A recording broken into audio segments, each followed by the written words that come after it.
There's a parable that says, one day, some villagers notice people in the river being dragged under a current. The villagers do their best to save them. But more and more people keep being dragged under. In a panic, the villagers wonder to each other, why are all these people falling in the river? If we can find out, we can stop the problem before it starts. So they sent a couple villagers upstream to determine the root cause of why people were falling in. The parable illustrates the difference between social action and social justice. The villagers pulling people out of the river downstream represent social actions.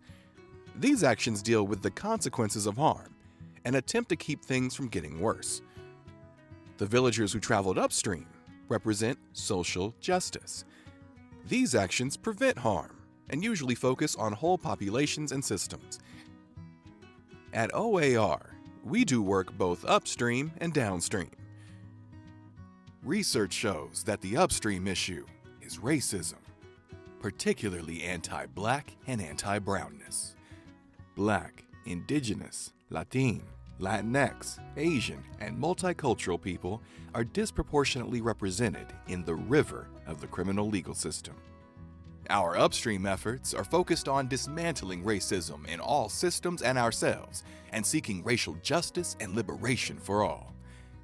We bring racial justice and liberation to our communities and practice the work through our collective, non-dominant, decolonizing pro-Black liberated culture, along with education, advocacy, and legislative efforts.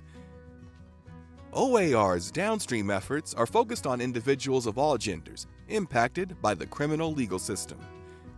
We work with people returning from incarceration and their families pre- and post-release, and provide alternative sentencing options, including community service and diversion programs, so people can avoid the trauma of incarceration and instead help the community thrive.